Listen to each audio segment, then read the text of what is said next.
Hey, hi, hello. Welcome to Diana Emerson today. We are listening to Disturbing Cases. This one is Carla Jan Walker.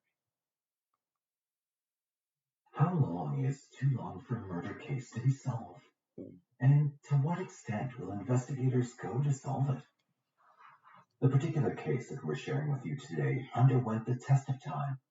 Two generations of law enforcement officials and the long-awaited advancement of forensic science before justice was finally served. This case takes us back in time to the 1970s in Texas. During the 1970s, Fort Worth, Texas underwent a dynamic transformation. The city embraced new waves of technology and industry, encapsulating the spirit of change and growth that characterized the era across North Texas. During the 70s, Fort Worth, like numerous cities across the United States, navigated a complex landscape of crime trends. The city witnessed periods of both increase and decrease in various types of crimes, including property crimes like burglaries and thefts, as well as violent crimes such as assaults and robberies. Urbanization often brought about increased opportunities for criminal activities due to population density and shifting social dynamics. One such incident was the murder of Carla Jan Walker. On February 20th, 1974, 4 days after Carla Jan Walker's disappearance, police discovered her partially clothed remains in a culvert near Benbrook Lake in Fort Worth, North Texas. Let's go back to 1974, when 17-year-old Carla Jan Walker was attending Western Hills High School as a junior. With a height of 4'11" Carla was an active member of the school tennis team and a cheerleader. 18-year-old Rodney McCoy, her boyfriend, was a senior at the same school. He was the captain and quarterback of the varsity football team. By the time 1974 rolled around, the couple had been in a relationship for approximately a year. With graduation around the corner, Rodney intended to enroll at Texas Tech University located in Lubbock, and Carla had made plans to join him there. As a symbol of their commitment, Rodney had presented Carla with a promise ring. On the evening of February 16th, 1974, Carla was wearing that very ring as she and Rodney attended a Valentine's Day dance at the school. Carla wore a powder blue dress with delicate white ruffles. Prior to the dance, Carla and Rodney took a ride in a big Ford LTD car, which belonged to Rodney's mother. They visited a couple of familiar spots associated with Western Hills High School before finally parking in the lot situated behind Brunswick Ridgely Bowl at the Benbrook traffic circle. As the couple was sharing a romantic moment inside the car, the door of the passenger seat flung open, and outside was a stranger with a pistol in his hands. And when he opened the door, we both our heads both fell out of the car, basically. Rodney told authorities that the stranger started hitting Rodney with the butt of the pistol. He nailed me pretty good on the first shot with the butt of the pistol. He had put his hand inside the car and stuck the pistol about 3 or 4 inches from my face and started pulling the trigger. I do remember 3 clicks. Rodney recounts that, strangely, the pistol didn't fire. But by that time, the stranger had already grabbed Carla by her arms and kept hitting Rodney with the other hand. Finally, she said, stop hitting him, I'll go with you. Did you recognize this guy? No, I didn't even get a look at the guy's face. Did it seem that Carla knew him? No. What do you say? I didn't say anything. It was all I could do to hold myself up and trying to wipe the blood at the same time. Rodney eventually blacked out and had no recollection of how long it took him to come to. Upon regaining consciousness, Rodney realized that Carla was missing and all of her belongings were scattered across the parking lot. Rodney hurried to inform the Walkers about the incident. He made a scraping sound as he reached the porch of the Walkers. Jim, Carla's youngest brother, heard the noise around 1:40 a.m., where luckily Carla's parents were also up late playing dominoes. Carla's father and the police searched for Carla in the nearby areas of the crime scene. However, despite their immediate actions, the young girl wasn't found that night. The next morning, a group of people came together to search for Carla. The police, her friends, neighbors, and even a helicopter joined in the effort. They searched everywhere on foot, horseback, and in cars. Students from her school, Western Hills High School, also gathered to pray for her safe return. However, on February 20th, 4 days after her disappearance, police discovered the partially clothed remains of Carla Walker in a culvert near Benbrook Lake.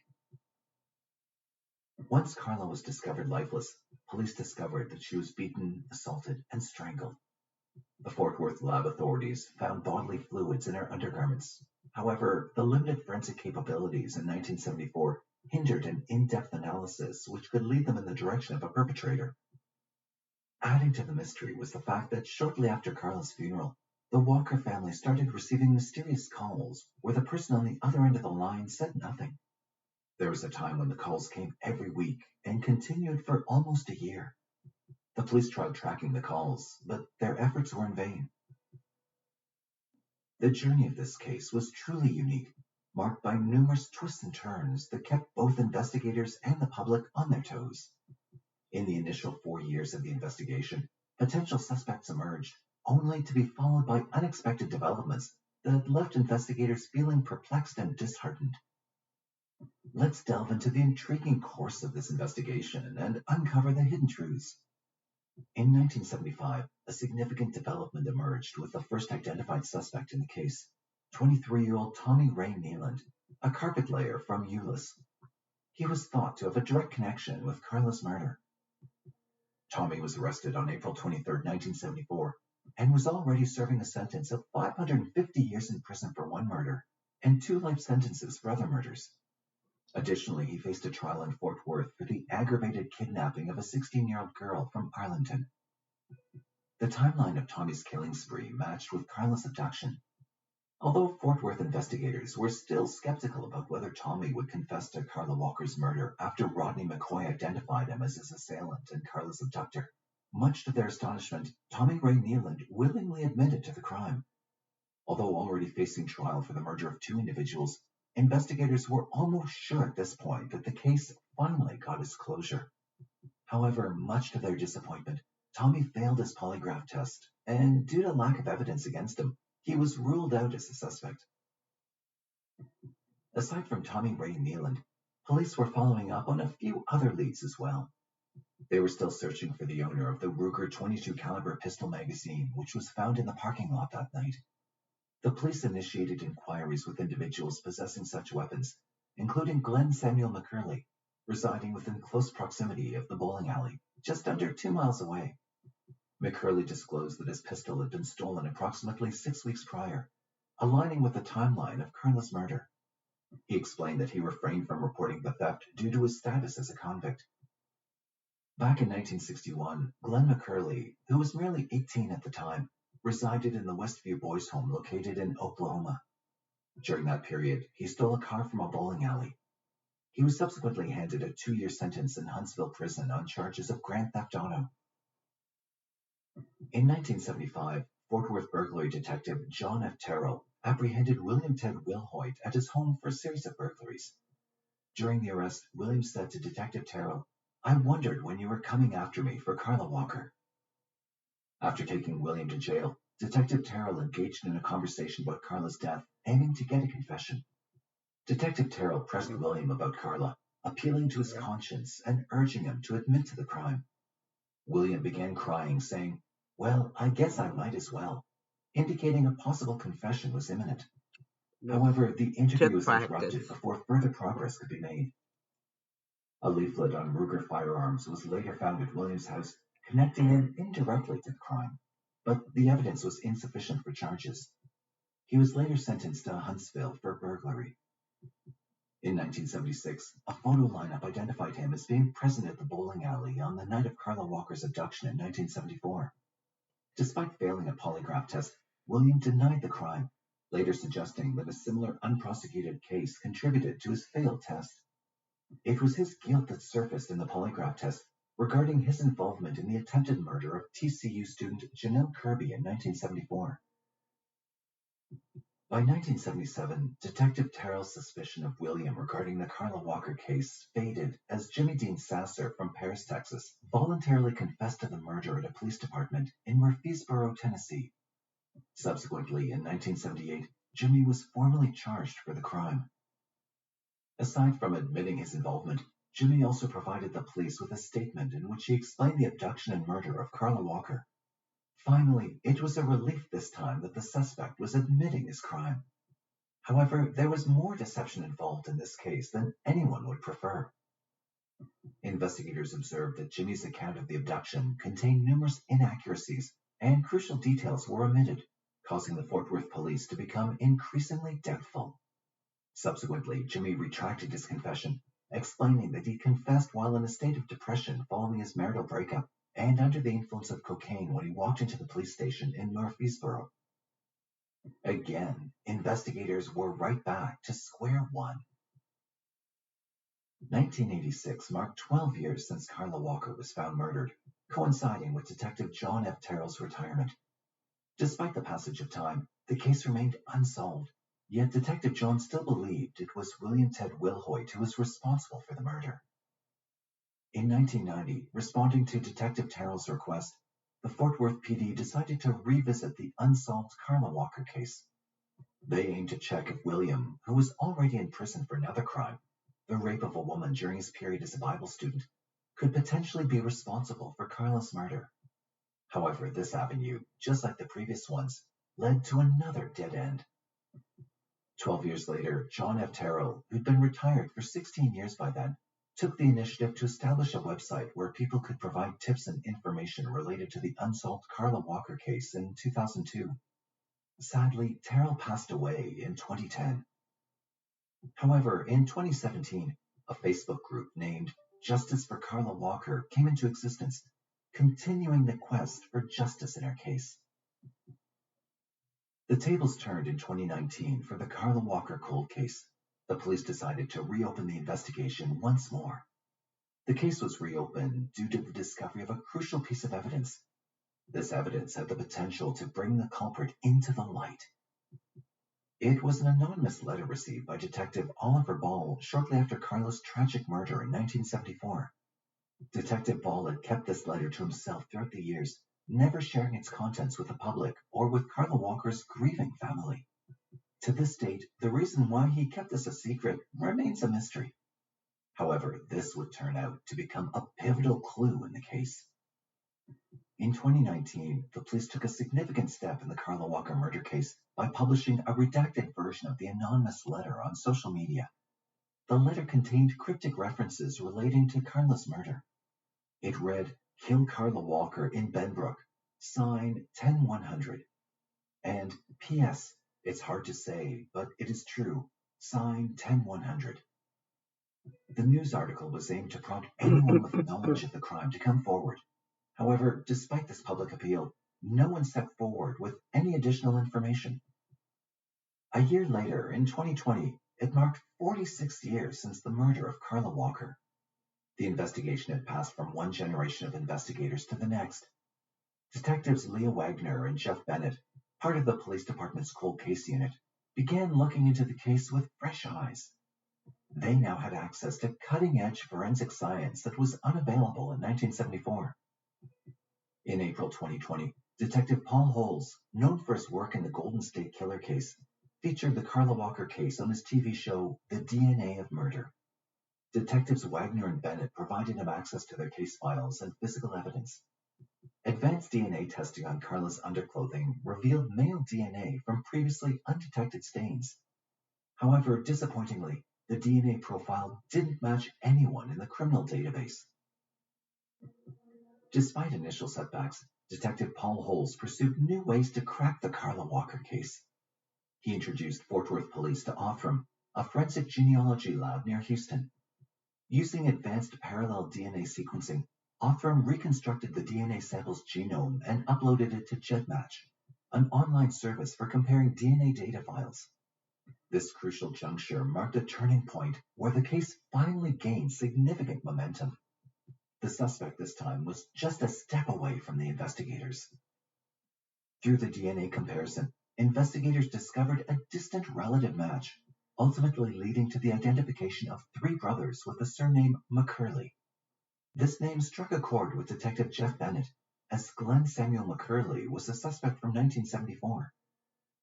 Fort Worth police swiftly collected items from Glenn's trash, and DNA tests matched the male profile identified from Carla's underclothing, solidifying their suspicions. In 1974, Glenn denied any involvement and claimed his pistol had been stolen. He stuck to his story in 2020 when questioned again, but agreed to provide a mouth swab for DNA testing. The results affirmed a match with the DNA found on Carla's underclothing, leading to Glenn Samuel McCurley's arrest on September 21st, 2020 for capital murder. Upon being taken into custody, Glenn was interrogated in hopes of obtaining a confession. Although he tried his level best to maintain his innocence, interrogators were determined. Here are some of the key insights of the 2-hour-long interrogation. So let me just start by talking. I'm not going to ask you anything until when you say something first, okay? We're here because we are looking into the murder of Carla Walker. And we've done a very thorough investigation. We know what happened, and our evidence is led us to you, okay? There's no ifs, ands, or buts about it. I know you're confused, but you shouldn't be, because we know what happened, okay? Now, this is your opportunity to talk to us, to tell us your side, because I have boxes that I have to answer to, and what they want to know is that if you have any regrets, if there's anything that you can tell us that doesn't paint the future of you that makes you look like a monster. Because frankly, right now, I love this. when you're talking about a young girl that got murdered, you don't have one side that you like to hear this, okay? So that's why we're here today, okay? And we know what happened, but we'd like to hear from you. If there's anything, wait, hold on, okay? All right, before we go any further though, okay, I gotta read something to you if I can remove. Here, the detectives, Wagner and Bennett, adopt a direct and assertive approach when confronting Glenn with the charges. Rather than allowing room for Glenn to potentially claim innocence or evade the allegations, she makes a proactive stance to ensure he comprehends the weight of the evidence against him and the police's awareness of his involvement in the crime. This approach can be seen as a strategic move to assert the strength of the case against Glenn, potentially encouraging him to cooperate or provide information that could aid in the investigation. After Glenn was read his Miranda rights, detectives sought his response. However, things got interesting from here from an analysis point of view. It's up to you. You know, you can either talk to me or not, but we'd really like to talk to you today. Did do something to that girl? Yes, sir. I don't think so. You don't think so? Well, I did. I don't know. I've never seen the girl or anything. When am I supposed to have done that? Okay. So are you willing to talk to me today about this thing? I mean, I don't. The other day when you came. Okay. But are you willing to talk to us today? And it's, like I said, it's your right to either speak with us or not. You know, but I got to be clear on whether or not you're going to talk. Well, I don't know. I don't know anything about this stuff. Okay. Glenn's decision to not clearly waive his Miranda rights during the interrogation signified the start of his defense strategy. This choice initiated a power struggle within the interrogation room, as Glenn appeared to use a tactic of misunderstanding the significance of his rights. By going back and forth with his claims about non-involvement in the crime, he introduced elements of uncertainty and ambiguity, repeatedly claiming that there's nothing to discuss even if he were to agree to talk. This suggested that he was indeed aware of his situation and circumstances that were against him. That's what the whole thing was over, that I understood. Can you look at that picture just tell us for sure that you do not know who she is? You've not had any contact with her?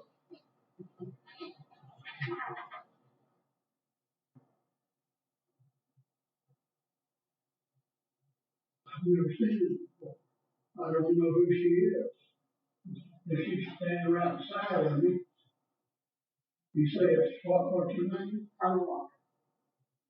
No. So you've never met her before, never seen her? I've never seen her, never met her, never talked to her, or wouldn't know her if she was standing beside of me.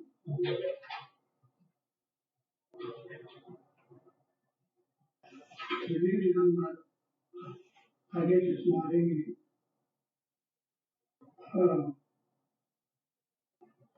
importance anymore, but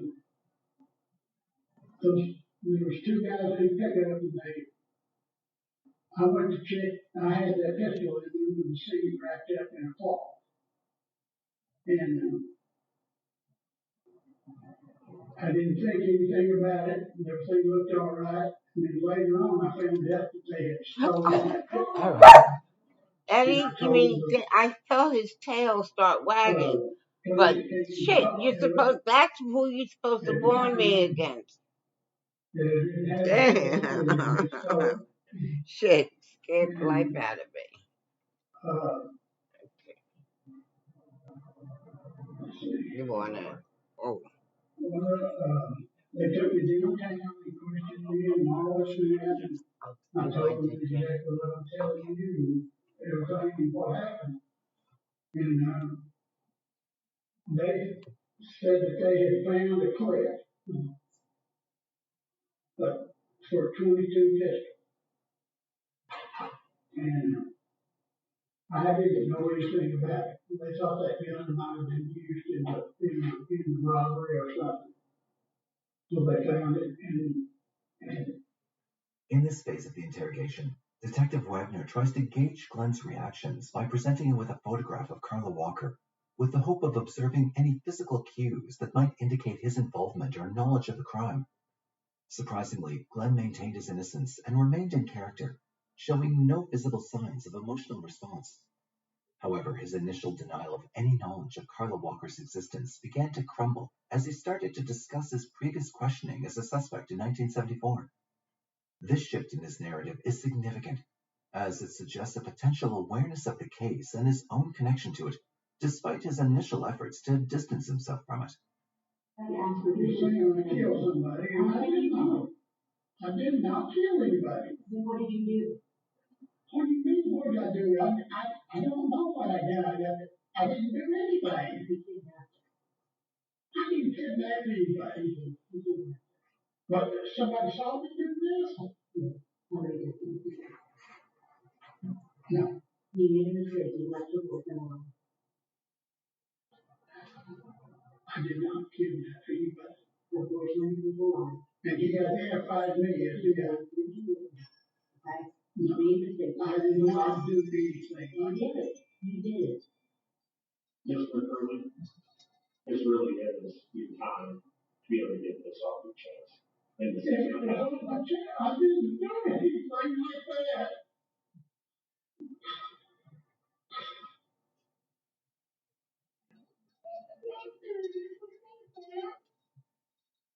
But I haven't done that.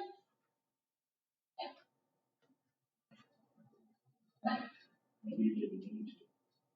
No, I didn't mean to, and I didn't do it. I didn't kill her.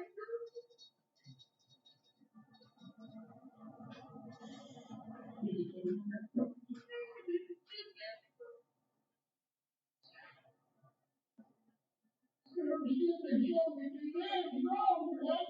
I've been with my wife all the time. All the time. We never separated. We never separated. We've been away from each other. She's got a bad heart, and I've got a bad heart. Your wife was in the town and visiting her dad because he had surgery, his heart surgery. She was gone during that time. She was not there. Her dad, I was with him. No, No, she you said were she here. went to Kentucky. She just said last week she went to go see her dad because he had heart surgery and he was not there. She went. She was out of town. Where was she out of town? In Italy. What did you do? No, That's what she doesn't go to, she doesn't, I don't even let her drive. This is 46 years ago. I know. And she's still the same way. She doesn't have the reflex of driving. Well, she said she was gone. She said she was out of town just last week when we talked to you. You were right there next to her. When she said, She went out of town to Waco to school down there, and I drove her down there. And came back with her every time. she said her dad had a heart surgery. He had heart surgery here in Fort Worth. She said she was out of town. 1974, he was in the hospital. Could you report that? Well, if I was working, I was probably on the road driving. Not when this happened anymore. What was wrong? You worked that day, but you were off that night. When this happened, you were off. I don't know where you get your information. But, that came off your schedule from 1970. You were doing right off your work schedule. I didn't do that today. Didn't do what? Whatever it was done for her. Because I don't know her. I've never seen her, never talked to her. Prior to that night? What do you mean? When you're saying you never talked to her, was that, are you meaning prior to that night? I've never been this close to her if she was out there. I don't know her. Did you ever hear about what happened to her back then? I heard some stuff over the years and stuff. That's, what did you hear? I don't know. I don't remember some girl got killed or something. And I don't. I didn't have time to pay attention to those things later. I was working. It's not my deal.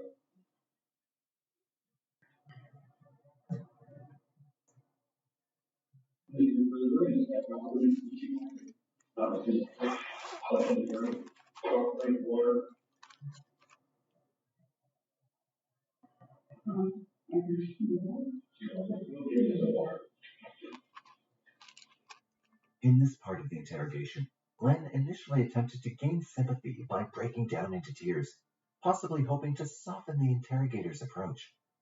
However, when this strategy failed and the detectives began presenting evidence that contradicted his statements, Glenn's facade cracked. In the last part of the clip, Detective Wagner and Detective Bennett both temporarily left the room to provide Glenn with space for introspection. However, there was no major change in approach from Glenn's side. Subsequently, after enduring 2 more hours of rigorous questioning, it seemed as if Glenn was on the verge of confession, only to change his mind. Were you inside? Outside? I was outside. I parked in the parking lot. Was there people watching? I don't know if it was not. I heard a girl screaming in the car over a couple of cars away from me. And I went over there to see if I could help. And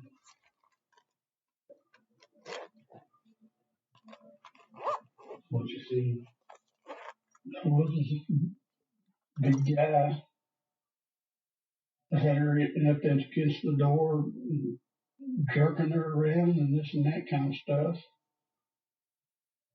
And I opened the car door to help her out. Got her and put her in my car.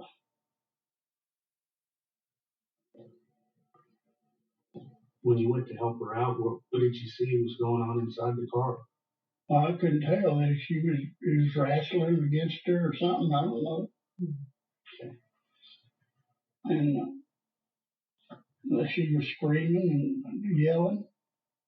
I put her in my car and got her calmed down. We talked about some things. I don't know. I asked her why he was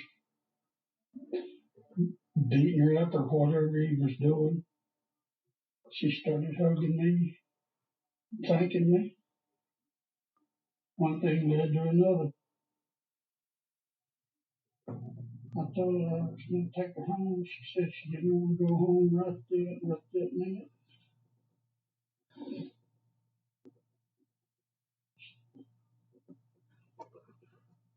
We driven somewhere, I don't know, Cartoon Walk somewhere.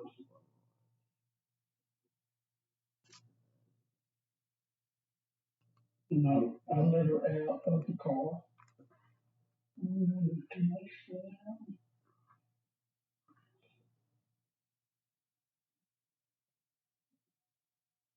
just didn't tell us why you felt like you had to kill her.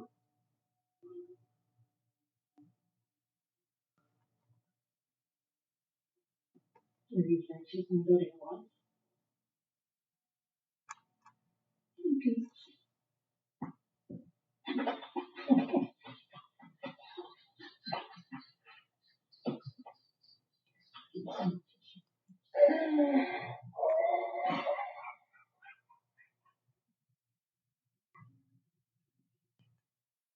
Under the increasing pressure applied by Detective Wagner, Glenn tried to shift his narrative, attempting to create a story where he portrayed himself as the hero. This tactic might have been an effort to reframe the situation and potentially deflect blame or create sympathy. However, as the weight of the evidence and the relentless questioning bore down on him, Glenn's emotional facade crumbled, and he began sobbing. This emotional breakdown likely signified the realization that he could no longer run away from taking accountability for his actions. Confession. Is this your signature on the judicial confession? It was a stunning admission. 47 years in the making. That you may plead guilty or not guilty. What is your plea? Are you pleading guilty because you are guilty and for no other reason? In the beginning of the trial in 2021, Glenn maintained his innocence. However, on the third day of the trial, he pleaded guilty to the murder of Carla Walker. As a result, Glenn, 78 at the time, received a sentence of life imprisonment without parole. After an astonishing 46-year investigation marked by numerous suspects and twists, the Carla Walker murder case finally received its long-awaited closure. The journey from an unsolved cold case to a successful resolution reflects the resilience of law enforcement and the power of modern forensic techniques. If you like this video, please don't forget to hit the like button on your way out and add your thoughts and suggestions in the comment section below.